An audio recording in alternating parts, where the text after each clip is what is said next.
Olá, pessoas do Dissecando, espero que estejam bem. Hoje viemos falar um pouco sobre pé torto congênito. Esse material foi elaborado pelos alunos Ana Clara, Ana Luísa, Clara Azevedo, Overmars Castro, Júlia Abras, Maria Luísa, com orientação do professor Eduardo Frois. O pé torto congênito, ou pé equinovaro congênito, é uma deformidade congênita descrita por uma posição anormal do pé ao nascimento, que geralmente é bilateral. O pé torto pode ser classificado como idiopático, sindrômico ou posicional, mas daremos destaque ao primeiro. O pé torto idiopático ou congênito é a forma mais comum de pé torto, caracterizada por afetar ossos, músculos, tendões e vasos sanguíneos de um ou ambos os pés, que envolve malformações como pé valgo, varo e equino. Trata-se de uma anomalia isolada, presente em recém-nascidos saudáveis. Sobre a epidemiologia, ocorre em 1 a 2 a cada 1.000 nascidos vivos, sendo uma das anomalias congênitas mais comuns do sistema músculo-esquelético. Em cerca de 80% dos casos, o pé torto congênito ocorre em países de baixa e média renda, onde o tratamento pode ser limitado. Em uma proporção de 2:1, meninos são mais afetados que meninas. Casos bilaterais são ainda mais comuns nos meninos. Aproximadamente 50% dos casos são bilaterais. Nos casos unilaterais, o pé direito é mais frequentemente afetado do que o esquerdo. Os fatores de risco podem ser divididos em fatores genéticos e fatores ambientais. Nos fatores genéticos, aproximadamente 25% dos casos apresentam história familiar positiva. Se um dos pais teve pé torto congênito, o risco para os filhos aumenta para 3 a 4%. Nos fatores ambientais, destaca-se o tabagismo materno durante a gestação, que aumenta o risco em até 20 vezes, o uso de drogas e álcool durante o período da gravidez e a deficiência de ácido fólico, que pode estar relacionada. O diagnóstico pode ser realizado no período de pré-natal ou no momento da avaliação do recém-nascido. No diagnóstico pré-natal, o pé torto pode ser detectado na 13ª semana de gestação, usando ultrassonografia transvaginal, e na 16ª semana de gestação, usando ultrassonografia transabdominal. Na maioria das vezes, o diagnóstico pré-natal do pé torto ocorrerá na consulta de ultrassonografia de rotina, na 20ª semana de gestação. Observe à sua esquerda a ultrassonografia de um pé fetal normal e à sua direita uma ultrassonografia de um pé torto. A avaliação de um recém-nascido com pé torto inclui um exame geral para verificar a saúde e o desenvolvimento, excluir síndromes e condições neurológicas, e um exame detalhado do pé e do membro. Também é essencial avaliar articulações, amplitude de movimento, estabilidade, comprimento e simetria das extremidades inferiores. A gravidade de uma deformidade do pé do recém-nascido é determinada mais pela flexibilidade do pé do que por sua aparência. A deformidade presente no pé dos recém-nascidos tem 4 componentes principais, que podem ser lembrados pela sigla CAV.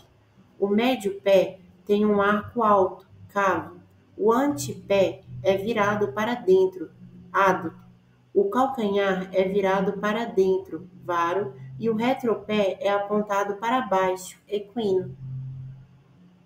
O tratamento do pé torto congênito é feito pelo método de Ponseti e é constituído de 3 fases: manipulação em gesso, tenotomia e órtese ou fase de suporte. A primeira fase do tratamento envolve a manipulação do membro e sua imobilização em gesso acima do joelho semanalmente. Essa fase geralmente dura de 5 a 8 gessos ou semanas. Essa técnica deve ser realizada por um profissional treinado nesse método, e o tratamento pode ser iniciado em qualquer momento do período neonatal, mas preferencialmente da 1ª à 3ª semana. A segunda fase do tratamento é a tenotomia. Ela tem início quando todas as deformidades, com exceção da equina, foram corrigidas. 90% dos bebês com pé torto congênito requerem uma tenotomia. Esse procedimento é realizado a partir de uma tenotomia percutânea do tendão calcâneo, sob anestesia local, o que elimina o risco perioperatório de anestesia geral e outras preocupações sobre a neurotoxicidade anestésica em bebês. Após isso, um gesso é colocado imediatamente após a tenotomia e é usado durante 3 semanas. A última fase é a fase de órtese ou de suporte. Ela começa imediatamente após a remoção do gesso pós-tenotomia. O suporte é uma órtese de abdução do pé, que consiste em 2 sapatos ou tábuas conectados por uma barra, que mantém os pés na largura dos ombros. Durante os 3 primeiros meses, o suporte é usado 23 horas por dia e, posteriormente, durante 12 a 14 horas ao dia, até que a criança tenha de 4 a 5 anos de idade. O princípio do suporte é manter o pé em uma posição abduzida e dorsiflexionada para evitar recaídas. Em alguns casos, o tratamento não cirúrgico não é suficiente para corrigir o pé, ou há recidivas de deformidade, sendo necessário tratamento cirúrgico. Dentre eles, nós temos a tenotomia percutânea do tendão de Aquiles, que já foi abordada anteriormente, a liberação de partes moles e a osteotomia. A liberação de partes moles é utilizada em casos mais severos de pé torto congênito. Ela consiste na liberação de tendões, ligamentos e músculos, seguido do posicionamento do pé na posição adequada através de algum tipo de dispositivo.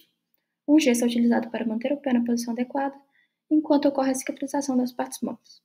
A osteotomia é um procedimento que permite correção do mau alinhamento dos membros inferiores e pode ser feito de 2 modos, pela abertura e pelo fechamento. Na abertura, é aberto um espaço no osso, com a abertura de um corte único e, através dele, o eixo modificado. No fechamento, são realizados 2 cortes no osso, retira-se uma parte e depois as 2 extremidades são juntadas novamente, fixando a fratura e modificando o eixo conforme o interesse. Agora, quanto a algumas complicações relacionadas ao pé torto congênito. As recidivas ocorrem quando a deformidade retorna após o tratamento inicial. É mais comum em crianças que não seguem corretamente o uso da órtese pós-tratamento. Podem exigir novas intervenções, como o uso prolongado de órtese ou novas manipulações de gessos. A rigidez articular pode ocorrer devido à fibrose ou a manipulações excessivas. A articulação do tornozelo e do médio pé podem perder a mobilidade. Em casos graves, pode comprometer a função do pé normal. Podem ocorrer também deformidades residuais.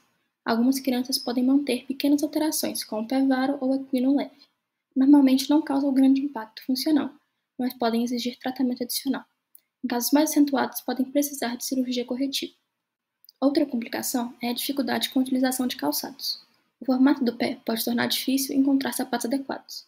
Algumas crianças precisam de calçados ortopédicos ou sob medida. Pode haver desconforto ao usar calçados convencionais. O pé torto congênito pode também causar dificuldades com a marcha. Dependendo do grau de correção, a criança pode ter uma marcha regular, com uma claudicação. A fisioterapia pode ajudar na adaptação da marcha e no fortalecimento muscular. Aqui estão as referências que utilizamos para elaborar esse vídeo.